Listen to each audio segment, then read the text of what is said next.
Nothing remarkable is going to happen today. There will be no heavy rain, no accident, and no delivery that changes the course of anyone's life. This is simply an ordinary weekday in early autumn. You will get up as usual, check your electric scooter, carry lunches and dinners through a familiar part of the city, and come home when the work is done. Light has already found the edge of the curtains. You open your eyes and remain in bed for a little while. There is traffic outside, but it is not especially loud. The breakfast shop downstairs has been open for hours. Every now and then, two metal steamers touch with a brief, hollow sound. Your phone is resting beside the bed. You check the time, then the weather. There will be no rain, and a light wind is expected in the afternoon. It is good weather for riding. You sit up and pull the curtain aside. The apartments across from you are awake. Someone hangs clothes on a balcony. Farther away, an office tower reflects the morning light. Later, you will carry lunches there. For now, it simply stands on the other side of the city. You wash your face, brush your teeth, and smooth your hair into place. The person in the mirror looks much the same as yesterday. That is perfectly fine. An ordinary workday does not usually require a new face. Your delivery jacket hangs beside the door. It has been washed many times and the cuffs have grown soft. Every pocket is familiar. Keys, phone, and power bank each return to their usual place. You test the buckle of your helmet, pick up your water bottle, and leave. The hallway lights come on ahead of you and go dark again behind you. Outside, the early autumn air is neither cold nor warm. A breeze passes between two apartment blocks, carrying the smell of trees and warm breakfast steam. At the shop downstairs, you buy 2 steamed buns and a cup of warm soy milk. A little cloud of steam follows the soft white buns into their paper bag. The owner recognizes your jacket and simply hands you breakfast. The paper cup warms your hand as you drink the soy milk slowly. You eat 1 bun outside, the other stays in the bag, perhaps for the afternoon. Morning plans can be very precise. They can also be only slightly more reliable than wishes. You place the empty cup in a recycling bin and walk toward your scooter. The city is growing busier, and your day is ready to begin. Your electric scooter is parked beside the building. A large square delivery box is fixed behind the seat. It is not attractive, and it has no need to be. If it keeps meals steady, closes tightly, and keeps out the rain, it is doing its job well. You walk once around the scooter. The front tire feels firm. You squeeze the brake lever. One mirror is pointing too high, so you turn it down until it shows the road behind you instead of a small and entirely unhelpful piece of sky. A few leaves have fallen onto the seat. You brush them away and open the delivery box. Inside are padded dividers, straps, and a small roll of tape. Drinks and bowls of soup each need their own kind of space. Many things look calm before the first turn. Then they begin to express an opinion. You check the phone mount and the battery level. There's enough power for the lunch rush. One strap on the right side of the box has come loose again. It is not broken. It is simply a little longer than yesterday. Every few days, it seems to check whether you still remember it exists. You are about to tighten it when another scooter stops nearby. A second rider parks beside you. He works in the same restaurant district, and you often meet outside pickup counters. He notices the strap and holds the box steady. "You pull," he says. "I'll hold this." You feed the strap through its buckle and tighten it. He pushes the box once to make sure it no longer moves. Better that way. You thank him. It takes less than a minute. The box is steady, and the road is waiting. That is enough. You leave the apartment compound one after the other. The restaurant district is not far away. You follow a broad lane reserved for bicycles and electric scooters, separated from the faster cars beside it. You pass a convenience store, a fruit shop receiving its morning delivery, and a row of small restaurants opening their doors. At a red light, 2 other scooters wait beside you. When it turns green, everyone moves away in a different direction. You have worked in this area for more than 2 years. You know which restaurants use a side entrance, which service elevator is quicker, and which residential compound has building 1 hidden near the far wall. The map on your phone can tell you the names of the streets. The real map of the job includes all the smaller things that never appear on the screen. It is nearly 11 when you reach your usual corner. Through half-open restaurant doors, you hear spatulas touching woks.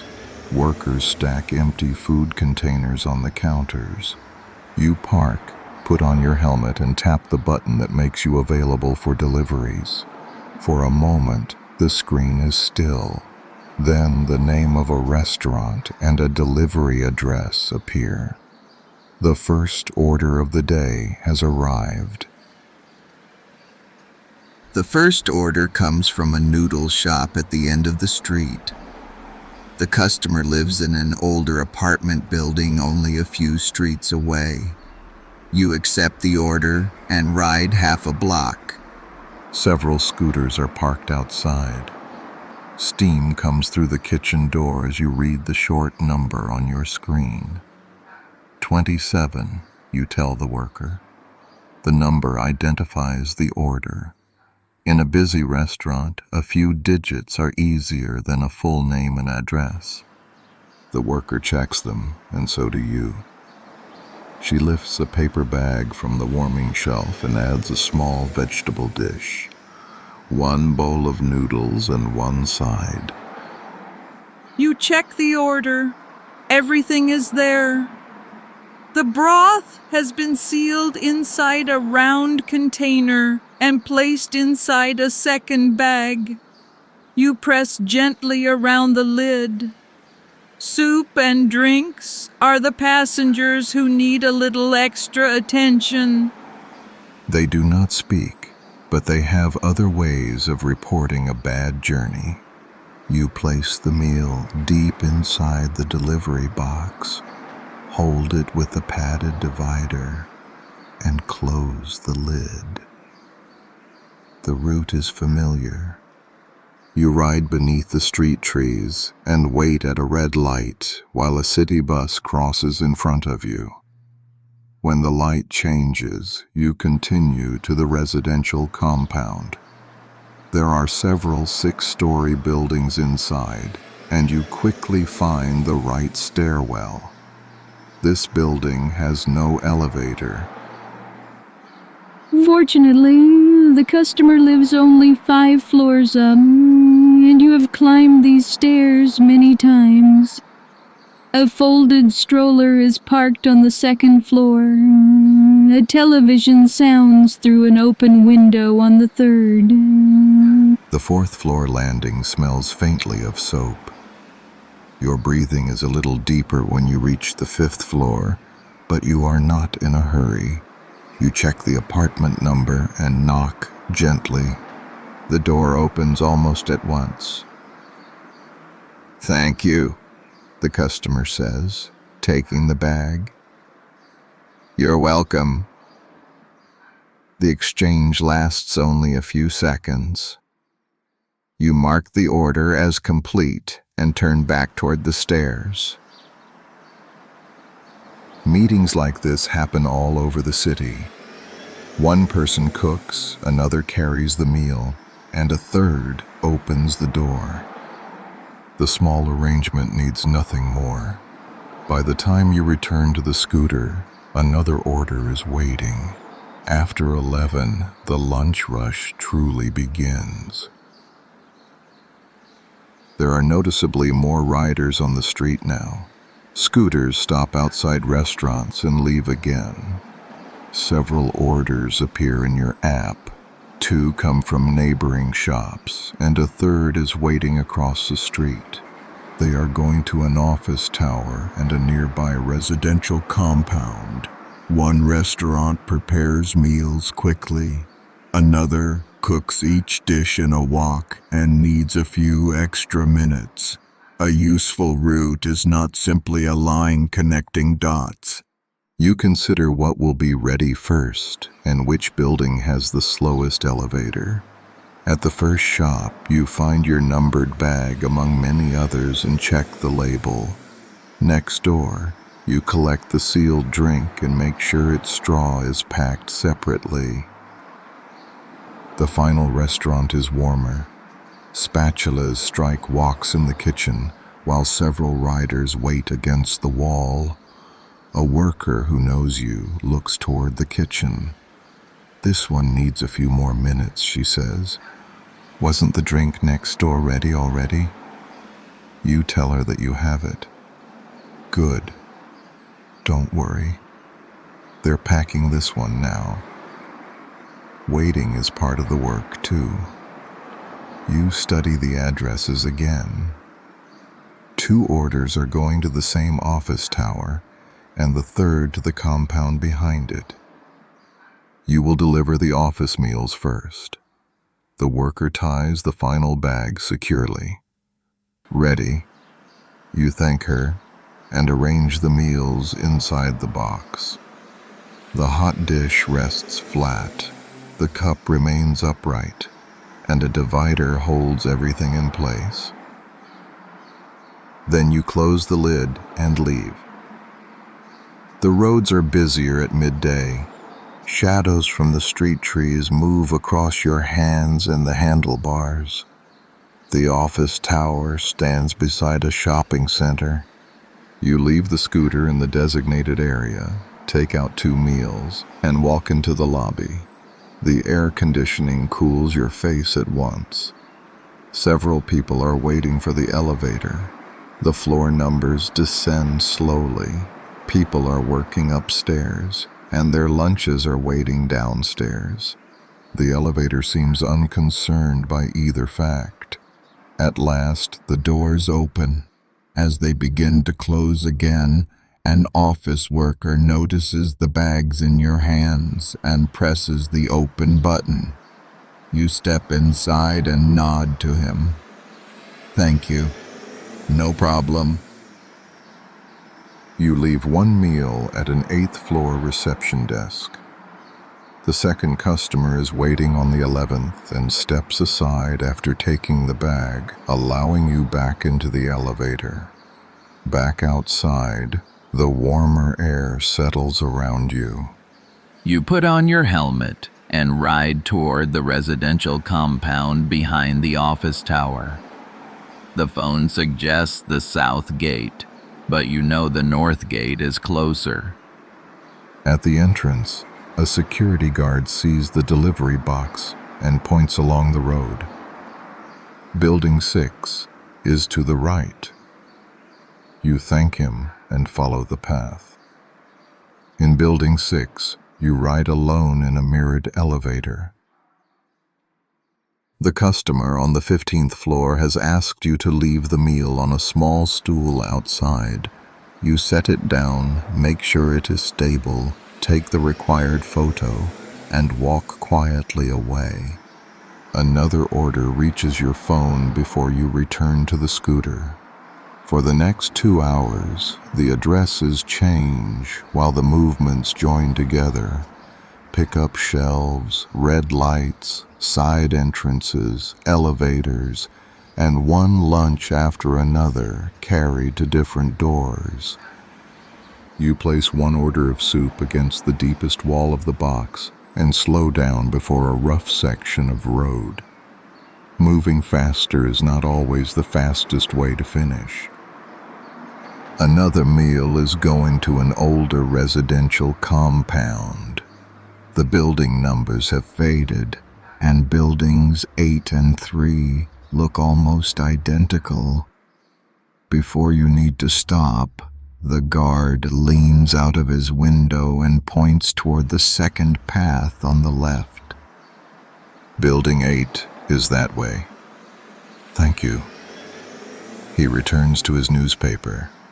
You follow the path and soon see a clearer number beside the entrance. You were not truly lost. Some signs in a city simply need another person to add a sentence. Near 2 in the afternoon, the orders begin to thin out. Restaurant doors are no longer crowded with riders. Office lobbies grow quieter. For the moment, there is no new address on your screen. You park beneath a tree and remove your helmet. The lunch rush is over. At last! It is time for your own lunch. The small restaurant where you often eat is 2 streets away. Most of the lunchtime customers have gone. The tables have been wiped clean, and a wall fan turns slowly above them. You place your helmet on the chair beside you and order tomato and egg over rice, a common home-style meal. The owner sets down a glass of warm water. Busy today?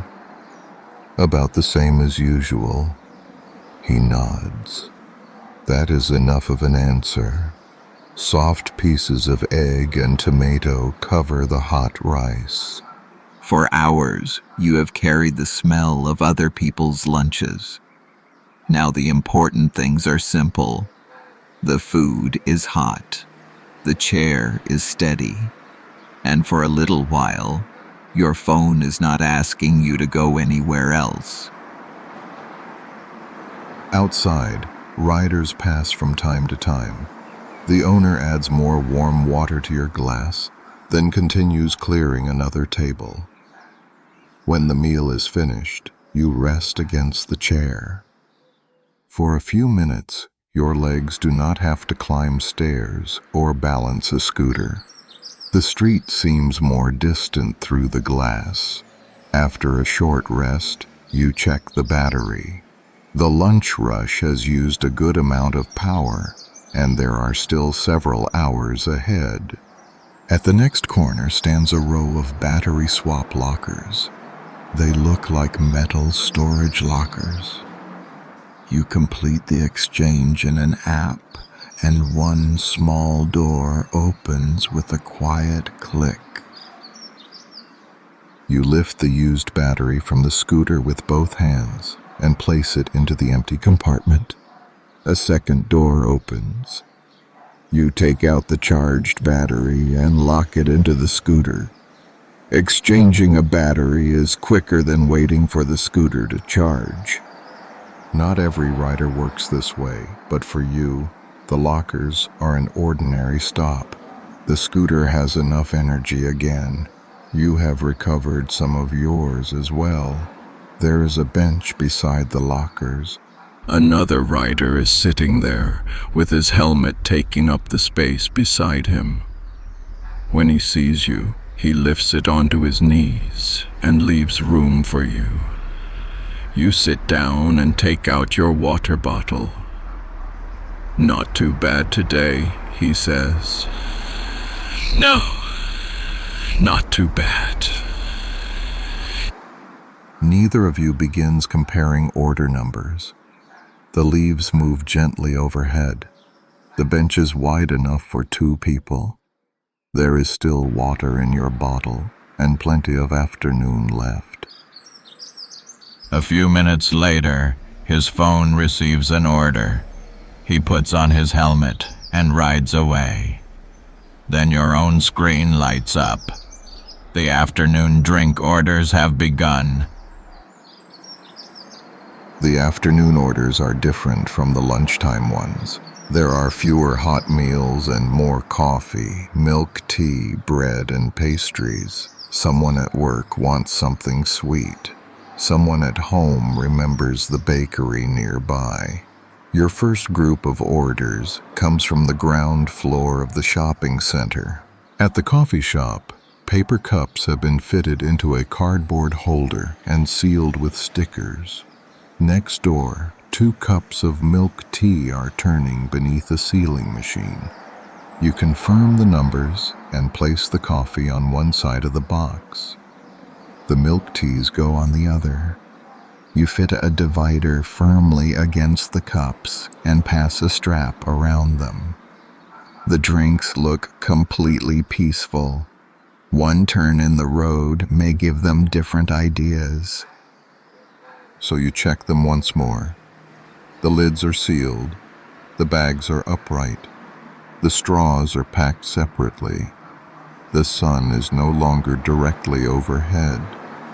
Buildings cast longer shadows across the pavement, and the roads are quieter than they were at lunchtime. The coffee goes to an office reception desk. The milk teas go to nearby apartments. One customer asks you to leave the drink outside. The other comes downstairs to meet you. She takes the bag and glances at the cups. Both are still upright. For this afternoon, at least, the milk tea has cooperated. There are not many orders after that. You carry bread, then pastries. Between deliveries, there is time to park beneath a tree and drink some water. The street continues around you. A bus arrives and leaves. A cleaner pushes a cart along the pavement. Students emerge from a nearby school. A refrigerated cabinet hums outside a convenience store. When there is no order, you can remain on the scooter with both feet on the ground and watch people cross the intersection. A few minutes later, a new address appears. You put on your helmet and begin the next short journey. Before 5, the sunlight becomes warmer. There is still a line at the coffee shop, but the restaurants have begun preparing dinner. New stacks of containers appear near the doors. From the kitchens comes the sound of woks and spatulas beginning again. The dinner rush is almost here. After 5, the city becomes busy for a second time. People leave the subway station and walk toward buses or bicycles. Restaurant signs come on, and warm lights appear one by one in apartment windows. Dinner bags are usually heavier than afternoon drinks. They may contain rice, vegetables, and soup, or only one bowl of noodles and a small dessert. You collect 2 dinners from a home-style restaurant. The worker ties both bags securely. You place the heavier containers along the bottom of the box and keep the soup against the inner wall. Both customers live in the same compound. You follow a familiar road toward the east. The sky is not fully dark, but the streetlights have come on. Office workers are leaving the buildings you visited at noon. You are riding more often toward apartments. The direction of the day is slowly reversing. At a wide road, you need to turn into the scooter lane. A car is approaching, so you stop and prepare to let it pass. But the car slows down early. The driver does not sound the horn. He simply lifts one hand and leaves space for you to enter first. You raise your own hand in thanks and make the turn. The moment lasts only a few seconds. The car continues. You continue.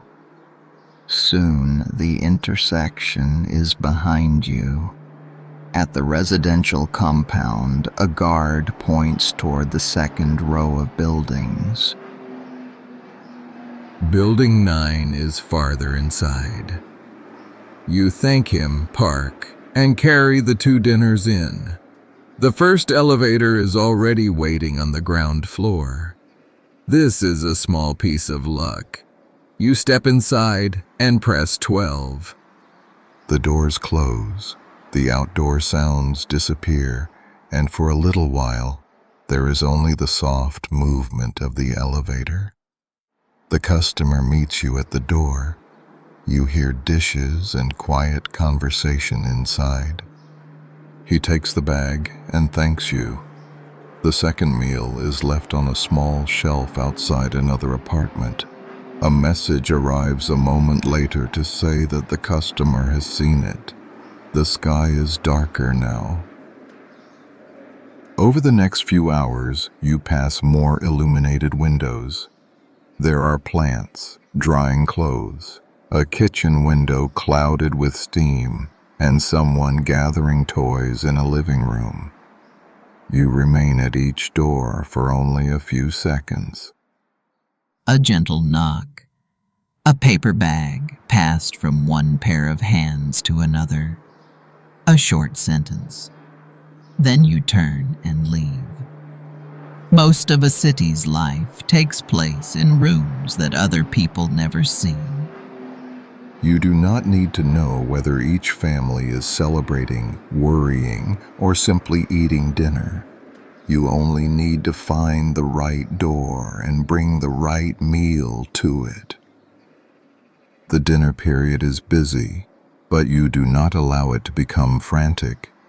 You know the slower restaurants, the crowded roads, and when to wait through one more red light.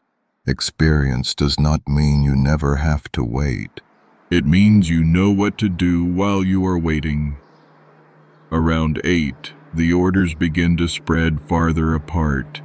The streets are still bright, and the restaurants are still open. But the second busy period of the day is slowly ending. After 8, you park beside a small noodle shop for dinner. You order a simple bowl of noodles and sit near the door. Your helmet rests by your feet. The delivery app remains open, but its sound is low. Steam rises from the bowl. As you eat, riders stop outside, collect numbered paper bags, and disappear again into the evening. The 2 rushes are behind you. Ahead are only the late orders, arriving more slowly as the city settles into night. When you finish, you drink the rest of the water and return to the road. The next deliveries are farther apart. Fried rice, a convenience store bag, a dessert for someone working late. The shopping center announces that it will soon close. Restaurants begin wiping tables and buses carry more empty seats. After 9, you check the time. Today has been much like any other day. Not especially busy, not especially quiet. You decide to complete one more order and then go home. The final order comes from a small restaurant. The owner is pushing chairs beneath the tables, and the kitchen is almost silent. "The last pot of rice porridge," he says. He places a sealed cup inside a paper bag and checks the lid. It's closed tightly. You still press gently around the edge yourself. Nothing is loose. With no other meals beside it, the cup sits firmly in the center of the delivery box. You close the lid and set out for the final address. The night wind is cooler than it was in the afternoon. The red lights last just as long, but fewer people wait at the intersections. The convenience store is still bright. The fruit shop has carried most of its boxes indoors. The final customer lives in an ordinary apartment building.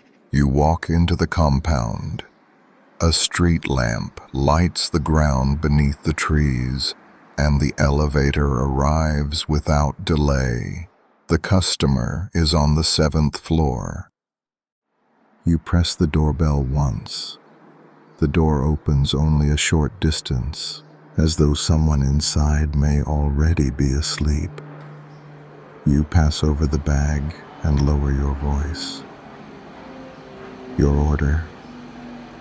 "Thank you," the customer whispers. Then, before closing the door, take it slowly on the way back. "I will." The door closes softly. You mark the order complete, switch off your availability, and place the phone in your pocket. The notification sounds stop. The last bowl of porridge has arrived safely. The work is finished for today. You do not need directions for the ride home. You know every intersection. The roads have opened up, and you ride at a comfortable speed.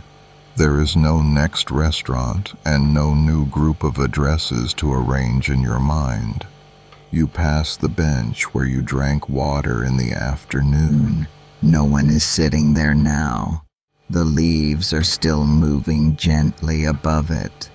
At the battery lockers, another rider closes a metal door and leaves in the opposite direction. You nod as you pass. Farther along, the noodle shop is still lit. A worker cleans the pickup counter. Half the lights are off in the next restaurant, and the drink shop's sealing machine is silent. During the day, each time you passed these places, you had a particular direction to follow. Now there is only one direction left: home. You stop at a familiar red light. No order is counting down. No customer is waiting on the other side of the intersection. The red light is only a red light. It remains red for a while, and then it turns green. You continue. Back at your apartment compound, you park the scooter in its usual place.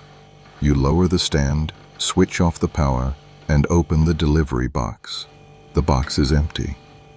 There are only the dividers, straps, and unused tape. You wipe the inside and return everything to its place.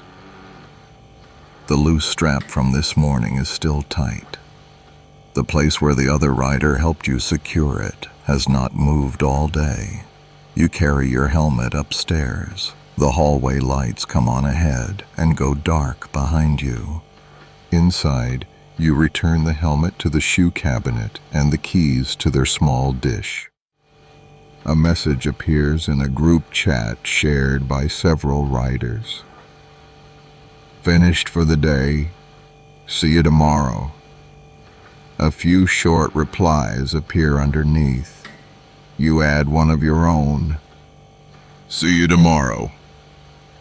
Then you connect the phone to its charger. You do not check the final number of deliveries or calculate the day's income again. The record will still be there tomorrow. Nothing on the screen needs you now. You go into the bathroom and turn on the hot water. It runs across your arms and shoulders, washing away the dust of the city. As the warm water falls, tired muscles begin to loosen. Afterward, you put on clean clothes and pour a glass of water. Vehicles still pass outside, but they sound distant. Inside, there is only the refrigerator's low hum and the glass touching the table. You close the curtains and lie down. The strap tightened in the morning remains steady all day. At noon, someone held an elevator door for a few extra seconds. In the afternoon, a rider moved his helmet and made room on a bench. At dusk, a driver slowed at an intersection. Late at night, the final customer accepted a bowl of porridge and asked you to take care on the way home. Now the phone is quiet. The scooter is parked downstairs. The delivery box has been wiped clean. The helmet has returned to its usual place. You take one more sip of water and leave the glass beside the bed. There is nothing from today that needs to be repaired. The day is complete. You close your eyes. Now you can rest.